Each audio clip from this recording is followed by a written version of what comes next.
क्या कारण होते हैं, इस समस्या में क्या खाना चाहिए क्या नहीं खाना चाहिए, और बालों में क्या लगाना चाहिए जिससे कि बालों का झड़ना रोककर उसे लंबा और घना बनाया जा सके। क्योंकि यहाँ ये भी समझना जरूरी है कि हर अलग अलग व्यक्ति में बाल झड़ने के अलग अलग कारण होते हैं और इसलिए सिर्फ बालों में कुछ लगाकर इस समस्या को पूरी तरीके से ठीक नहीं किया जा सकता, बल्कि बालों में लगाए जाने वाली चीजों के साथ साथ खान पान में थोड़ा सा बदलाव और कुछ गलत आदतों में भी सुधार करना बहुत जरूरी होता है। लेकिन इन सबसे पहले ये जानना जरूरी है कि किन किन कारणों से बाल झड़ने की समस्या शुरू होने लगती है, क्योंकि जब तक कि किसी भी समस्या के होने का सही कारण पता ना हो तब तक उसे जड़ से ठीक नहीं किया जा सकता। दोस्तों वैसे तो बाल झड़ने के कई कारण हो सकते हैं, लेकिन ज्यादातर लगभग 7 ऐसे कारण होते हैं जिसकी वजह से बाल झड़ने की समस्या शुरू होने लगती है, जिसमें पहला है शरीर में जरूरी पोषक तत्वों की कमी। और ज्यादातर लोगों में इसी वजह से बाल झड़ने की समस्या शुरू होती है। लेकिन यहाँ ये समझना जरूरी है कि शरीर में पोषक तत्वों की कमी भी 2 वजह से हो सकती है। एक तो ये कि हो सकता है कि आप जाने अनजाने में ऐसी चीजें खा रहे हैं जिसमें पहले से ही पोषक तत्वों की मात्रा ना के बराबर पाई जाती हो, और दूसरी वजह ये भी हो सकती है कि आपका खान पान तो अच्छा हो लेकिन पाचन में गड़बड़ी होने की वजह से उसका पूरा फायदा आपके शरीर को ना मिल पा रहा हो, क्योंकि हम जो भी खाते हैं वो ठीक से पचने के बाद ही खून में पहुंचता है और फिर खून के जरिए बालों की जड़ों तक पहुंचने के साथ साथ शरीर के दूसरे हिस्से में भी फैल जाता है। इसलिए खाना जितना अच्छे से पचता है उसका फायदा भी शरीर को उतना ही ज्यादा मिल पाता है। दूसरा कारण है बालों की जड़ तक ब्लड का सर्कुलेशन ठीक से ना होना, और ऐसा इसलिए क्योंकि खाए गए खाने में मौजूद न्यूट्रिएंट और सांसों के द्वारा लिए गए ऑक्सीजन खून के जरिए ही बालों के जड़ तक पहुंचते हैं, और जब खून का दौरान धीमा होता है तो ऑक्सीजन और दूसरे जरूरी न्यूट्रिएंट बालों के जड़ों तक ठीक तरीके से नहीं पहुंच पाते हैं, और अक्सर ही इस वजह से भी बाल कमजोर होकर झड़ने लगते हैं। तीसरा कारण है alopecia, PCOD, scalp infection, sir में खुजली, डैंड्रफ और थायराइड जैसी बीमारी भी बाल झड़ने का मुख्य कारण होते हैं, और साथ ही पीरियड्स और प्रेगनेंसी के बाद ज्यादा ब्लड लॉस होने की वजह से भी बाल झड़ने की समस्या शुरू होने लगती है। हालांकि इस तरीके की प्रॉब्लम की वजह से होने वाली हेयर फॉल की समस्या के लिए अलग से ही वीडियो बनाने की जरूरत है, जिसमें डैंड्रफ की प्रॉब्लम के लिए हमारे चैनल पे पहले से ही वीडियो मौजूद है, जिसे आप चाहे तो देख सकते हैं। बाल झड़ने का चौथा कारण है कुछ दवाइयों का साइड इफेक्ट, जैसे कि high blood pressure, arthritis, heart problem, depression, birth control pills और कैंसर जैसी बीमारियों में इस्तेमाल की जाने वाली दवाइयों के साइड इफेक्ट से भी बाल झड़ने की समस्या शुरू होने लगती है। पांचवा कारण है बालों में हीट पैदा करने वाली चीजों का बहुत ज्यादा इस्तेमाल करना, क्योंकि ऐसे में बालों के ऊपरी हिस्से में इस्तेमाल किया गया हीट और गर्मी बालों के जड़ तक ट्रांसफर हो जाते हैं, जिससे कि बालों के जड़ कमजोर होकर झड़ने लगते हैं। बाल झड़ने का अगला कारण है गलत तरीके के केमिकल वाले प्रोडक्ट का इस्तेमाल करना, और सातवां कारण है जेनेटिक हेयर लॉस प्रॉब्लम। दोस्तों जेनेटिक हेयर लॉस का मतलब है कि अगर आपके माँ बाप किसी को भी गंजेपन की प्रॉब्लम की समस्या है तो ऐसे में बहुत ही ज्यादा चांसेस रहते हैं कि आपको भी हेयर लॉस की समस्या को फेस करना पड़ सकता है। लेकिन यहाँ ये भी समझना जरूरी है कि जेनेटिक हेयर लॉस की प्रॉब्लम को पूरी तरह से तो ठीक नहीं किया जा सकता, क्योंकि ये इन्फॉर्मेशन हमारे डीएनए में स्टोर रहती है और जिसे बदला नहीं जा सकता। लेकिन अच्छी बात यह है कि अगर समय रहते खान पान और कुछ गलत आदतों में कंट्रोल कर लिया जाए तो बाकी के बचे हुए बाल के झड़ने की प्रक्रिया को काफी हद तक धीमा किया जा सकता है। अगर बात की जाए झड़े हुए बाल वापस आने की, तो ऐसे में वही बाल वापस आते हैं जिसके जड़ सलामत होते हैं, क्योंकि अगर एक बार हेयर फॉलिकल्स यानी बालों की जड़ पूरी तरीके से नष्ट हो जाए तो कुछ भी कर लिया जाए वहाँ बाल वापस नहीं उगाया जा सकता जब तक कि हेयर ट्रांसप्लांट न कराया जाए। और अगर बाल झड़ने के बाद भी हेयर फॉलिकल सलामत रहते हैं तो ऐसे ज्यादातर केसेस में बाल वापस आ जाते हैं। इसके अलावा पुरुषों में बाल झड़ने का DHT हार्मोन भी एक बहुत बड़ा कारण होता है। खैर कारण कोई भी हो, अगर आप इस वीडियो में बताई गई बातों को फॉलो करते हैं तो इंशाल्लाह आपको बालों की समस्या में काफी सुधार देखने को मिलेगा। ये तो हमने जाना कि बाल झड़ने के कौन कौन से कारण हो सकते हैं। अब हम बात करते हैं कि बालों का झड़ना रोकने और उसे लंबा और घना बनाने के लिए क्या खाना चाहिए क्या नहीं खाना चाहिए, और साथ ही बालों में कौन से शैम्पू, तेल और घरेलू नुस्खे का इस्तेमाल करना चाहिए। पहले बात करते हैं खाने के बारे में, जिसमें protein, vitamin A, C, D और E, बायोटिन यानी vitamin B7, iron, omega 3 fatty acid, selenium, vitamin B12, zinc और फोलिक एसिड जैसे न्यूट्रिएंट बालों की मजबूती और उसके अच्छे ग्रोथ के लिए बहुत जरूरी होते हैं। इसलिए इन सभी पोषक तत्वों की कमी को हर हाल में अपने दिन भर के खाने के जरिए पूरा करना चाहिए, जिसमें सुबह कुछ भी खाने से पहले बादाम, चिया सीड, नींबू और पंपकिन सीड यानी कद्दू के बीज का आपको इस्तेमाल करना है। इन चीजों को इस्तेमाल करने के लिए रात में ही 4 से 5 बादाम, 1 छोटा चम्मच कद्दू के बीज और 1 छोटा चम्मच चिया सीड पानी में अलग अलग डालकर फूलने के लिए छोड़ दें। उसके बाद सुबह उठकर सबसे पहले 1 गिलास पानी का सेवन करें और फिर आधे घंटे के बाद बादाम और कद्दू के बीज को पानी से निकालकर बारी बारी से अच्छे से चबाकर खाएं। उसके बाद चिया सीड के ग्लास में आधा नींबू का रस निचोड़ कर डाल दें और उसके बाद उसे पी जाएं। इन चारों चीजों के इस्तेमाल से vitamin E, iron, omega 3 fatty acid, vitamin C, zinc और थोड़ी मात्रा में प्रोटीन भी शरीर को मिल जाते हैं। बाकी बचते हैं विटामिन ए, डी, बायोटिन यानी विटामिन B7, फॉलिक एसिड और विटामिन B12। इनको आप अपने दूसरे वक्त के खाने के जरिए पूरा करने की कोशिश करें, जिसमें विटामिन ए और सही पाचन के लिए फाइबर की कमी को पूरा करने के लिए गाजर और खीरे को सलाद के रूप में अपने खाने में शामिल करें। फॉलिक एसिड, सिलेनियम और बायोटिन के लिए पालक जैसी चीजों को अपने खाने में शामिल करें। हालांकि सिलेनियम अंडे और दूसरे नॉन वेजिटेरियन फूड में भी काफी मात्रा में मौजूद होता है। विटामिन डी और B12 की कमी के लिए रात में खाने के 1 घंटे बाद 1 गिलास दूध का सेवन जरूर करें।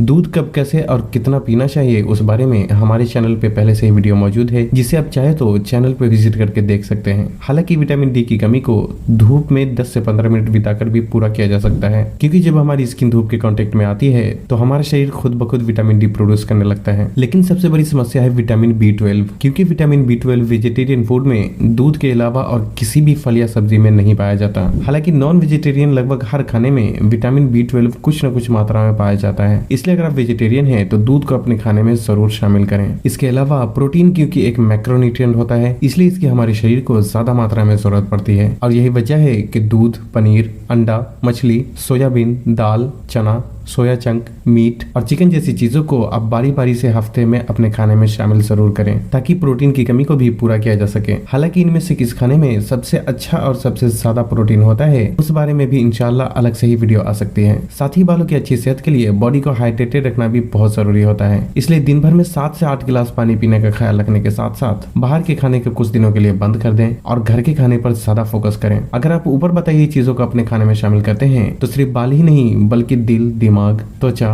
पाचन, हड्डी और शरीर की कई दूसरी समस्याओं में भी काफी हद तक सुधार आता है। लेकिन इतनी सारी अच्छी चीजें खाने के बावजूद इसका सही फायदा शरीर को तब तक नहीं मिल पाता जब तक कि ब्लड का सर्कुलेशन ठीक ना हो, क्योंकि जैसा कि हमने पहले ही जाना कि हम जो भी खाते हैं वो खून के बहाव के जरिए ही शरीर के दूसरे हिस्से तक पहुंचता है। और बाल क्योंकि हमारे शरीर के सबसे ऊपरी हिस्से पर होता है, इसलिए खाई गई चीजों में मौजूद न्यूट्रिएंट को बालों की जड़ों तक पहुंचने के लिए ब्लड का सर्कुलेशन अच्छा होना बहुत जरूरी होता है। और ब्लड का सर्कुलेशन अच्छा करने के लिए एक ही रास्ता है, और जो कि है एक्सरसाइज या फिर कोई हार्ड वर्क करना। और यही वजह है कि जो लोग ज्यादातर बैठकर काम करते हैं उसके शरीर में ब्लड का सर्कुलेशन कम हो जाता है, और जिसकी वजह से बाल झड़ने की समस्या होने के साथ साथ और कई दूसरी हेल्थ प्रॉब्लम भी शुरू होने लगती है। लेकिन एक्सरसाइज के लिए जिम करना ही जरूरी नहीं है, बल्कि जॉगिंग, रनिंग, वेट लिफ्टिंग या सिंपल होम एक्सरसाइज भी किया जा सकता है। अब बात करते हैं बालों में लगाए जाने वाली चीजों के बारे में, जिसके लिए सबसे अहम रोल प्ले करता है शैम्पू और तेल, क्योंकि अगर ये दोनों सही हो तो ये बालों को मजबूती प्रदान करने के साथ साथ उसे लंबा और घना भी बनाता है। और अगर शैम्पू और तेल गलत हो तो यही कई बार बालों के झड़ने का कारण भी बन जाता है। पहले बात करते हैं शैम्पू के बारे में। दोस्तों, शैम्पू खरीदने और इस्तेमाल करने में 2 बातों का ख्याल रखना बहुत जरूरी होता है। पहले तो शैम्पू खरीदते वक्त डब्बे के पीछे लिखे इंग्रेडिएंट्स लिस्ट को जरूर पढ़ना चाहिए, क्योंकि डब्बे के सामने तो सिर्फ अच्छी बातें लिखी होती है, लेकिन डब्बे के अंदर का प्रोडक्ट को बनाने में जिस चीज का इस्तेमाल किया जाता है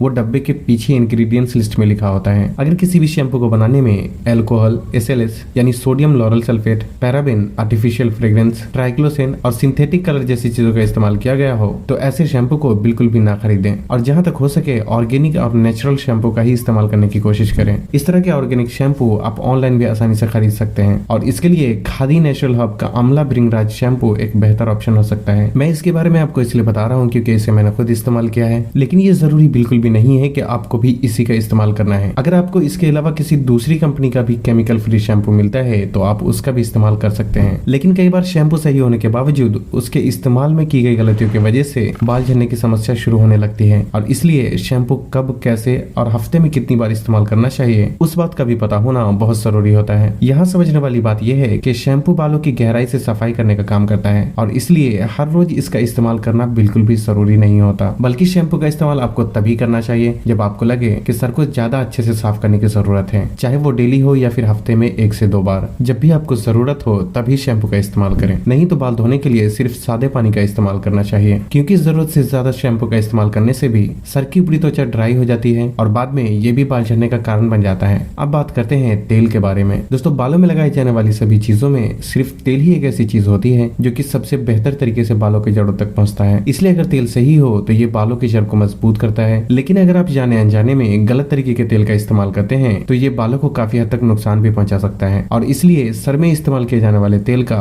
बहुत ही सोच समझ कर ही चुनाव करना चाहिए। बालों की थोड़ी बहुत प्रॉब्लम को एड्रेस करने के लिए प्योर नारियल तेल, सरसों तेल या फिर प्योर बादाम का तेल भी लगाना काफी हो जाता है। लेकिन अगर आपके बाल बहुत ज्यादा झड़ते हैं या आप बालों की ग्रोथ को बढ़ाकर उसे जल्दी लंबा और घना करना चाहते हैं तो इसके लिए आपको ऐसे तेल का इस्तेमाल करना चाहिए जिसे बनाने में कई तरीके के अलग अलग तेलों का इस्तेमाल किया गया हो, जैसे कि आंवला, भृंगराज, ब्राह्मी, अरंडी का तेल, जोजोबा, टीटड़ी, नीम और प्याज के रस जैसी चीजों को मिलाकर बनाया गया हो। खासकर प्याज के रस में सल्फर होने की वजह से ये बाल को तेजी से लंबा और घना करने में बहुत मदद करता है। इस तरह के तेल आप किसी भी कंपनी का इस्तेमाल कर सकते हैं, लेकिन यहाँ भी इस बात का ख्याल रखना जरूरी है कि आजकल मार्केट में आंवला और भृंगराज के नाम पर मिलने वाले तेल में ज्यादातर मिनरल ऑयल और कई तरीके के हार्श केमिकल मिले होते हैं। इसलिए आप जिस भी कंपनी का तेल खरीदें उसके डब्बे के पीछे लिखे इंग्रेडिएंट्स लिस्ट को जरूर पढ़ लें, और अगर उसमें सिलिकॉन, लाइट लिक्विड पैराफिन यानी mineral oil, SLS, paraben, alcohol और ट्राइक्लोसिन जैसे केमिकल का इस्तेमाल किया गया हो तो ऐसे तेल बिल्कुल भी ना खरीदें। और अगर आप पहले से ही किसी तेल का इस्तेमाल करते हैं तो उसके भी इंग्रेडिएंट्स लिस्ट को एक बार जरूर चेक कर लें कि कहीं उसमें भी इस तरीके के किसी केमिकल का इस्तेमाल तो नहीं किया गया है। Khadi global red onion oil, Tricon और मामा अर्थ कुछ ऐसी कंपनी के नाम है